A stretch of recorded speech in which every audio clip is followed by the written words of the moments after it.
Hi, I'm Liam Casey, reporter for KCMS News, Coronado Middle School. On Tuesday, May 6th, all 7 candidates for Secretary of State traveled to San Diego for a 90-minute forum. Many people do not even realize that California has a Secretary of State, let alone that they oversee our elections and our right to vote. During the forum, I learned that California ranks 45th in the nation in voter registration and 46th in voter turnout. I got a chance to ask the candidates what they would do to fix California's broken democracy. How would you explain voting to a middle schooler? Well, in middle school, we're not experts yet about government, but I think by middle school we all know who the President of the United States is and what Congress is and how our elected officials need to work together to help move our country forward. Same thing for our state, same thing for our cities. But how do those people get those jobs? The people have to vote. Just like your student body elections, maybe, people who want to run for president or for governor or for anything else say, hey, I want to be your representative. But it's the people or the students who will vote to see who the representatives are, so it's important to vote. I think the best way to increase voting in the state is start teaching people how important it is to vote much earlier. Most California high schools only require one single semester of civics in 11th or 12th grade, and I worry that the message we're delivering to California's kids, our next generation of leaders, is that this politics stuff, this democracy stuff is so unimportant we're not going to bother teaching it to you for your first 10 years in school. So we got to start sooner. We got to start in 9th grade, and 8th grade, and 7th grade, and help the youngest Californians understand that volunteering in their community is a really important thing to do. When they turn 18, in addition to volunteering, they got to vote too. That's how you make change happen. While you were speaking, you talked about how people in the military, when they send in their votes, it gets in late. Could you go into more detail and describe that? Well, everything is based on date of receipt. And we file our taxes, and they stamp it. The post office stays open till midnight to make sure that our taxes are recorded on time, that we're not late if it's received before midnight. But we don't do the same thing for the election process. So I think that everyone should be able to go to the post office just like they do on April 15th and have it stamped that it was delivered by 8 o'clock, and then it'll be counted. And it should not have to be postage. The voter registration card has the postage already paid on it. I don't have one with me, but the voter registration card is postage paid. But the ballots are not. And so we're disenfranchising people who should have their ballots counted. And because they're not, they have to get to the post office or the store and buy some stamps, they're missing out. How would you describe online voting? Well, when I was gathering my signatures, I went around to all the young people I could find, and they were talking on their phones. And I said, well, would you like to vote on that phone? They go, oh my God, yeah, what a great idea. I'd love to vote on the phones.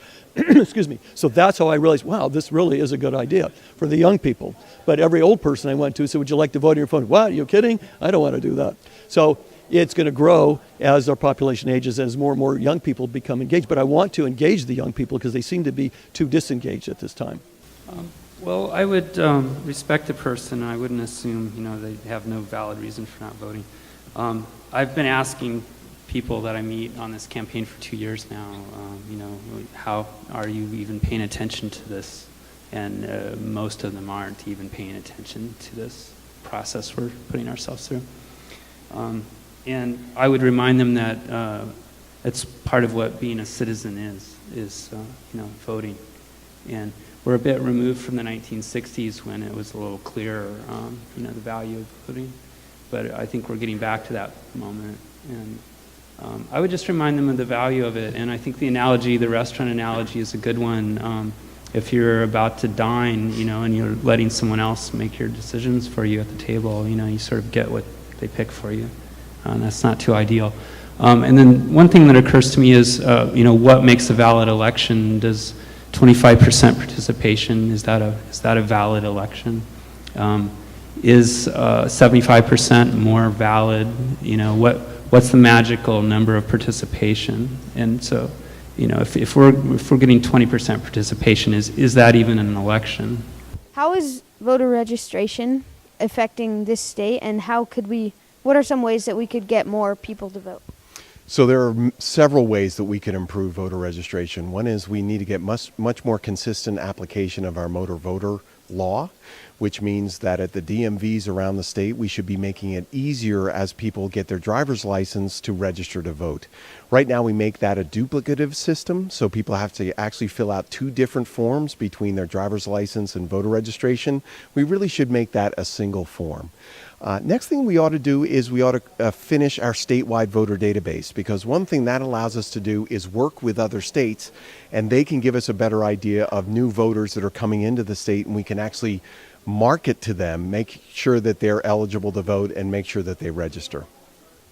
How would you explain voting to a middle school student like myself? So it was a little bit like I talked about today at the beginning, being stuck in an elevator that's not moving, right? And so I think in a lot of ways, the decision and action of voting is really your chance to let the powers that be know what your voice is. And so if you're stuck in an elevator and you see the buttons there and just say if they're different issues, nobody's listening to you if the elevator's stuck. But once you pull that alarm button, then everybody listens to you. And in a lot of ways, when you vote, it's like pulling that alarm button, and it's making sure that the decision makers in government are listening to the voters. If you're 18, don't forget to vote. The election is on June 3rd. And if you want more information about the Secretary of State race and voting, go to www.aclusandiego.org/voting. This is Liam Casey reporting for KCMS News.